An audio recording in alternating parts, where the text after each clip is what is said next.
बोलिए गणपति महाराज की जय। बोलिए रिद्धि सिद्धि माता की जय। प्रिय भक्तों नमस्कार। भक्तों, गणपति महाराज रिद्धि सिद्धि के प्रदाता है, धन धान्य संपदा को देने वाले हैं, सभी प्रकार के कष्टों का निवारण करने वाले हैं, विघ्न हरता हैं। ऐसे देवों के देव महादेव के पुत्र प्रथम पूज्य भगवान श्री गणेश का अभिनंदन, उनका मंत्रोच्चारण करना, उसको सुनना सदैव ही कल्याणकारी होता है। और यदि हमारे द्वारा शास्त्रों में से निकाल कर लाए गए इस मंत्र का श्रवण आप करते हैं तो निश्चित जान लीजिए कि आपके घर में रिद्धि और सिद्धि, धन संपदा की भरमार होगी। आपके सभी प्रकार के कष्टों का निवारण करते हुए कष्ट निवारक विघ्न विनाशक गणेश आप पे कृपा बरसाते हुए आपका कल्याण करेंगे। तो भक्तों, आइए हम आपको बताते हैं गणपति महाराज का वो प्रभावशाली मंत्र, वो कल्याणकारी मंत्र जिसके मात्र 11 बार श्रवण करने से, संध्या के समय मात्र 11 बार सुन लेने से आपका जीवन किस प्रकार से बदलेगा। सभी बाधाओं से मुक्ति पाकर आपका जीवन समृद्धि से युक्त हो जाएगा, प्राण प्रतिष्ठा आपको प्राप्त होगी, चारों दिशाओं में आपका डंका बजेगा। तो आइए ये सिद्ध मंत्र आपको सुनाते हैं गणपति महाराज का। दम दम दम दंतमेकम दाधिमोनि मुख काम धेन्वा निषेव्ययम् धम धम धम धारयन्तम धन्दभाति धियम सिद्धि बुद्धि द्वितीयम् दम दम दम दंतमेकम दाधिमोनि मुख काम धेन्वा निषेव्ययम् धम धम धम धारयन्तम धन्दभाति धियम सिद्धि बुद्धि द्वितीयम् दम दम दम दंतमेकम दाधिमोनि मुख काम धेन्वा निषेव्ययम् धम धम धम धारयन्तम धन्दभाति धियम सिद्धि बुद्धि द्वितीयम् दम दम दम दंतमेकम दाधिमोनि मुख काम धेन्वा निषेव्ययम्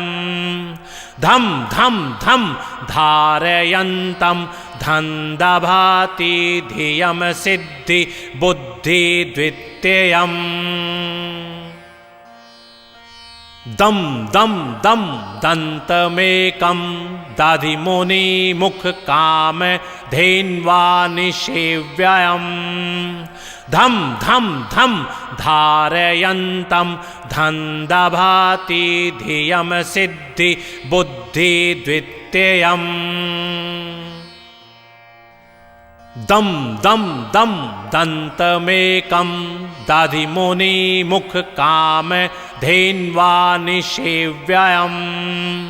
धम धम धम धारयन्तम धन्दभाति धियम सिद्धि बुद्धि द्वितीयम् दम दम दम दंतमेकम दाधिमोनि मुख काम धेन्वा निषेव्ययम् धम धम धम धारयन्तम धन्दभाति धियम सिद्धि बुद्धि द्वितीयम् दम दम दम दन्तमेकं दधिमुनिमुख काम धेन्वा निषेव्ययम् धम धम धम धारयन्तं धन्दभाति धियम सिद्धि बुद्धि द्वितीयम् दम दम दम दन्तमेकं दधिमुनिमुख काम धेन्वा निषेव्ययम् धम धम धम धारयन्तं धन्दभाति धियम सिद्धि बुद्धि द्वितीयम् दम दम दम दन्तमेकं दधिमुनिमुख काम धेन्वा निषेव्ययम् धम धम धम धारयन्तं धन्दभाति धियम सिद्धि बुद्धि द्वितीयम् दम दम दम दन्तमेकं दधिमुनिमुख काम धेन्वा निषेव्ययम् धम धम धम धारयन्तं धन्दभाति धियम सिद्धि बुद्धि द्वितीयम् दम दम दम दन्तमेकं दधिमुनिमुख काम धेन्वा निषेव्ययम् धम धम धम धारयन्तं धन्दभाति धियम सिद्धि बुद्धि द्वितीयम् दम दम दम दन्तमेकं दधिमुनिमुख काम धेन्वा निषेव्ययम् धम धम धम धारयन्तं धन्दभाति धियम सिद्धि बुद्धि द्वितीयम्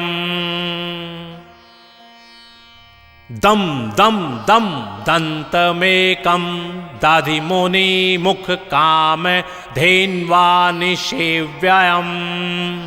धम धम धम धारयन्तं धन्दभाति धियम सिद्धि बुद्धि द्वितीयम् दम दम दम दन्तमेकं दधिमुनिमुख काम धेन्वा निषेव्ययम् धम धम धम धारयन्तं धन्दभाति धियम सिद्धि बुद्धि द्वितीयम् दम दम दम दन्तमेकं दधिमुनिमुख काम धेन्वा निषेव्ययम्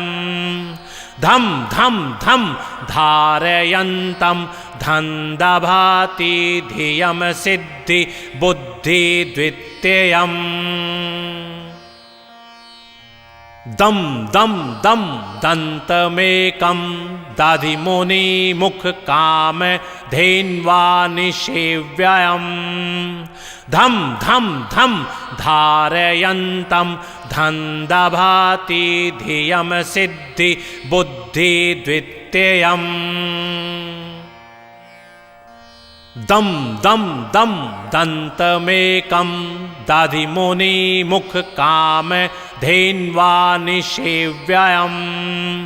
धम धम धम धारयन्तं धन्दभाति धियम सिद्धि बुद्धि द्वितीयम् दम दम दम दन्तमेकं दधिमुनिमुख काम धेन्वा निषेव्ययम् धम धम धम धारयन्तं धन्दभाति धियम सिद्धि बुद्धि द्वितीयम् दम दम दम दन्तमेकं दधिमुनिमुख काम धेन्वा निषेव्ययम् धम धम धम धारयन्तं धन्दभाति धियम सिद्धि बुद्धि द्वितीयम् दम दम दम दन्तमेकं दधिमुनिमुख काम धेन्वा निषेव्ययम् धम धम धम धारयन्तं धन्दभाति धियम सिद्धि बुद्धि द्वितीयम् दम दम दम दन्तमेकं दधिमुनिमुख काम धेन्वा निषेव्ययम् धम धम धम धारयन्तं धन्दभाति धियम सिद्धि बुद्धि द्वितीयम् दम दम दम दन्तमेकं दधिमुनिमुख काम धेन्वा निषेव्ययम् धम धम धम धारयन्तं धन्दभाति धियम सिद्धि बुद्धि द्वितीयम् दम दम दम दन्तमेकं दधिमुनिमुख काम धेन्वा निषेव्ययम् धम धम धम धारयन्तं धन्दभाति धियम सिद्धि बुद्धि द्वितीयम् दम दम दम दन्तमेकं दधिमुनिमुख काम धेन्वा निषेव्ययम् धम धम धम धारयन्तं धन्दभाति धियम सिद्धि बुद्धि द्वितीयम् दम दम दम दन्तमेकं दधिमुनिमुख काम धेन्वा निषेव्ययम् धम धम धम धारयन्तं धन्दभाति धियम सिद्धि बुद्धि द्वितीयम् दम दम दम दन्तमेकं दधिमुनिमुख काम धेन्वा निषेव्ययम् धम धम धम धारयन्तं धन्दभाति धियम सिद्धि बुद्धि द्वितीयम् दम दम दम दन्तमेकं दधिमुनिमुख काम धेन्वा निषेव्ययम् धम धम धम धारयन्तं धन्दभाति धियम सिद्धि बुद्धि द्वितीयम् दम दम दम दन्तमेकं दधिमुनिमुख काम धेन्वा निषेव्ययम् धम धम धम धारयन्तं धन्दभाति धियम सिद्धि बुद्धि द्वितीयम् दम दम दम दन्तमेकं दधिमुनिमुख काम धेन्वा निषेव्ययम् धम धम धम धारयन्तं धन्दभाति धियम सिद्धि बुद्धि द्वितीयम् दम दम दम दन्तमेकं दधिमुनिमुख काम धेन्वा निषेव्ययम्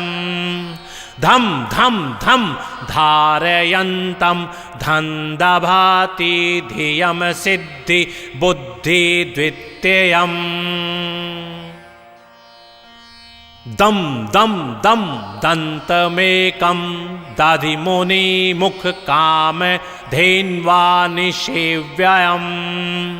धम धम धम धारयन्तं धन्दभाति धियम सिद्धि बुद्धि द्वितीयम् दम दम दम दन्तमेकं दधिमुनिमुख काम धेन्वा निषेव्ययम् धम धम धम धारयन्तं धन्दभाति धियम सिद्धि बुद्धि द्वितीयम् दम दम दम दन्तमेकं दधिमुनिमुख काम धेन्वा निषेव्ययम् धम धम धम धारयन्तं धन्दभाति धियम सिद्धि बुद्धि द्वितीयम् दम दम दम दन्तमेकं दधिमुनिमुख काम धेन्वा निषेव्ययम् धम धम धम धारयन्तं धन्दभाति धियम सिद्धि बुद्धि द्वितीयम् दम दम दम दन्तमेकं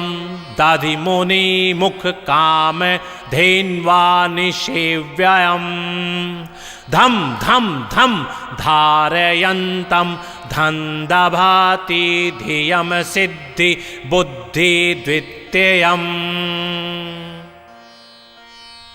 दम दम दम दन्तमेकं दधिमुनिमुख काम धेन्वा निषेव्ययम् धम धम धम धारयन्तं धन्दभाति धियम सिद्धि बुद्धि द्वितीयम् दम दम दम दन्तमेकं दधिमुनिमुख काम धेन्वा निषेव्ययम् धम धम धम धारयन्तं धन्दभाति धियम सिद्धि बुद्धि द्वितीयम् दम दम दम दन्तमेकं दधिमुनिमुख काम धेन्वा निषेव्ययम् धम धम धम धारयन्तं धन्दभाति धियम सिद्धि बुद्धि द्वितीयम् दम दम दम दन्तमेकं दधिमुनिमुख काम धेन्वा निषेव्ययम् धम धम धम धारयन्तं धन्दभाति धियम सिद्धि बुद्धि द्वितीयम् दम दम दम दन्तमेकं दधिमुनिमुख काम धेन्वा निषेव्ययम् धम धम धम धारयन्तं धन्दभाति धियम सिद्धि बुद्धि द्वितीयम् दम दम दम दन्तमेकं दधिमुनिमुख काम धेन्वा निषेव्ययम् धम धम धम धारयन्तं धन्दभाति धियम सिद्धि बुद्धि द्वितीयम् दम दम दम दन्तमेकं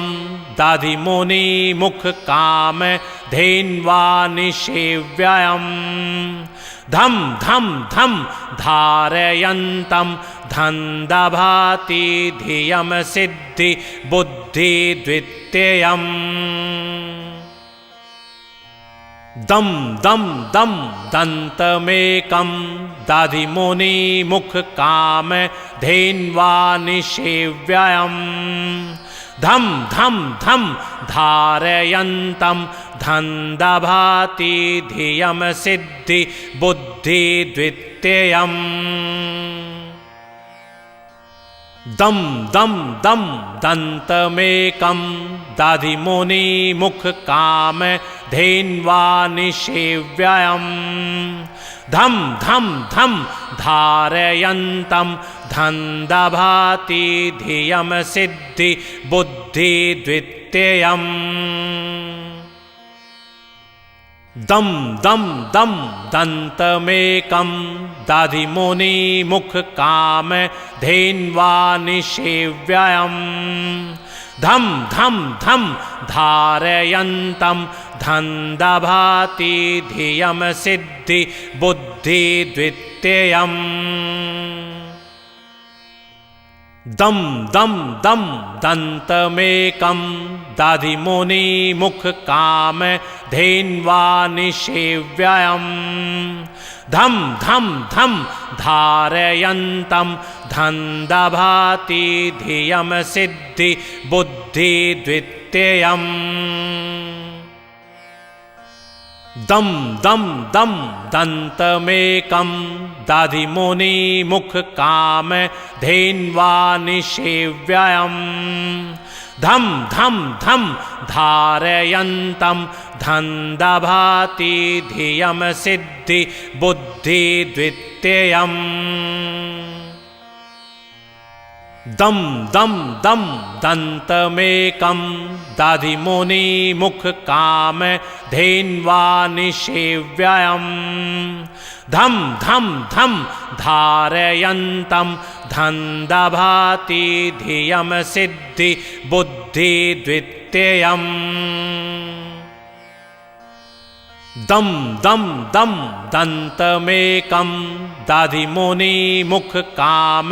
धेन्वा निषेव्ययम् धम धम धम धारयन्तं धन्दभाति धियम सिद्धि बुद्धि द्वितीयम् दम दम दम दन्तमेकं दधिमुनिमुख काम धेन्वा निषेव्ययम् धम धम धम धारयन्तं धन्दभाति धियम सिद्धि बुद्धि द्वितीयम् दम दम दम दन्तमेकं दधिमुनिमुख काम धेन्वा निषेव्ययम् धम धम धम धारयन्तं धन्दभाति धियम सिद्धि बुद्धि द्वितीयम् दम दम दम दन्तमेकं दधिमुनिमुख काम धेन्वा निषेव्ययम् धम धम धम धारयन्तं धन्दभाति धियम सिद्धि बुद्धि द्वितीयम् दम दम दम दन्तमेकं दधिमुनिमुख काम धेन्वा निषेव्ययम् धम धम धम धारयन्तं धन्दभाति धियम सिद्धि बुद्धि द्वितीयम् दम दम दम दन्तमेकं दधिमुनिमुख काम धेन्वा निषेव्ययम् धम धम धम धारयन्तं धन्दभाति धियम सिद्धि बुद्धि द्वितीयम् दम दम दम दन्तमेकं दधिमुनिमुख काम धेन्वा निषेव्ययम् धम धम धम धारयन्तं धन्दभाति धियम सिद्धि बुद्धि द्वितीयम्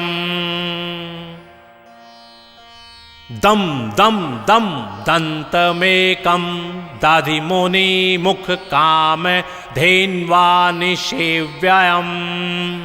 धम धम धम धारयन्तं धन्दभाति धियम सिद्धि बुद्धि द्वितीयम् दम दम दम दन्तमेकं दधिमुनिमुख काम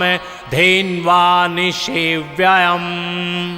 धम धम धम धारयन्तं धन्दभाति धियम सिद्धि बुद्धि द्वितीयम्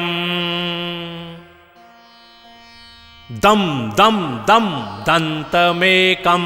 दधिमुनिमुख काम धेन्वा निषेव्ययम् धम धम धम धारयन्तं धन्दभाति धियम सिद्धि बुद्धि द्वितीयम् दम दम दम दन्तमेकं दधिमुनिमुख काम धेन्वा निषेव्ययम् धम धम धम धारयन्तं धन्दभाति धियम सिद्धि बुद्धि द्वितीयम् दम दम दम दन्तमेकं दधिमुनिमुख काम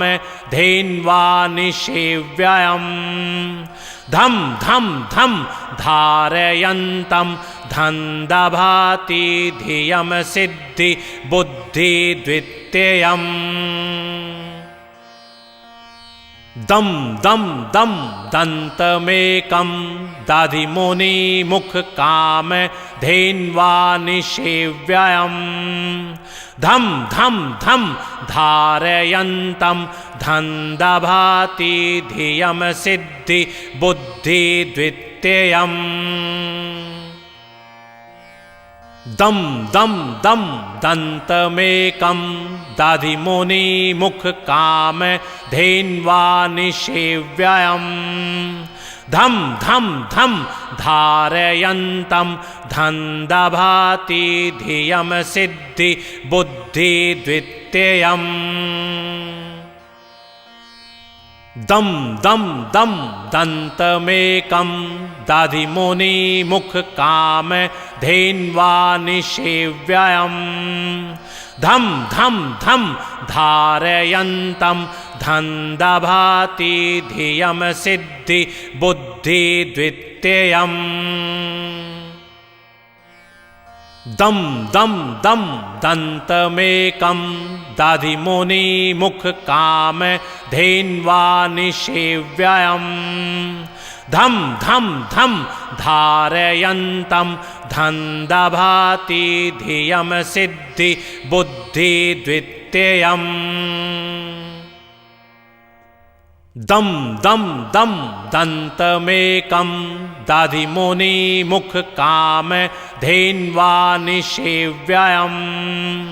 धम धम धम धारयन्तं धन्दभाति धियम सिद्धि बुद्धि द्वितीयम् दम दम दम दन्तमेकं दधिमुनिमुख काम धेन्वा निषेव्ययम्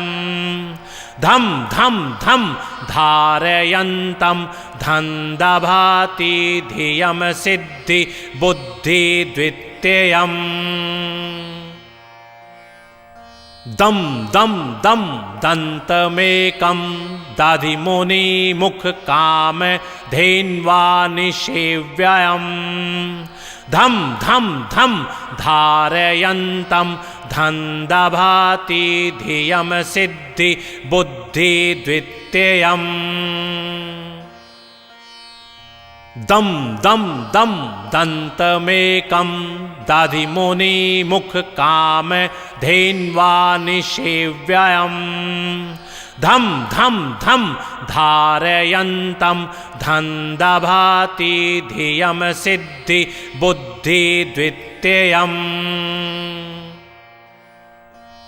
दम दम दम दन्तमेकं दधिमुनिमुख काम धेन्वा निषेव्ययम् धम धम धम धारयन्तं धन्दभाति धियम सिद्धि बुद्धि द्वितीयम् दम दम दम दन्तमेकं दधिमुनिमुख काम धेन्वा निषेव्ययम् धम धम धम धारयन्तं धन्दभाति धियम सिद्धि बुद्धि द्वितीयम् दम दम दम दन्तमेकं दधिमुनिमुख काम धेन्वा निषेव्ययम् धम धम धम धारयन्तं धन्दभाति धियम सिद्धि बुद्धि द्वितीयम् दम दम दम दंतमेकम दधिमुनि मुख काम धेन्वा निषेव्ययम् धम धम धम धारयन्तम धन्दभाति धियम सिद्धि बुद्धि द्वितीयम् दम दम दम दंतमेकम दधिमुनि मुख काम धेन्वा निषेव्ययम् धम धम धम धारयन्तम धन्दभाति धियम सिद्धि बुद्धि द्वितीयम्। जी भक्तों, ये रिद्धि सिद्धि बुद्धि के प्रदाता भगवान श्री गणेश जी का वो कल्याणकारी मंत्र है जिसका उच्चारण आपके घर में होते रहना चाहिए। ये बार बार सुनने लायक मंत्र है जो आपके परिवार का कल्याण करने वाला है। तो बोलिए गणपति महाराज की जय।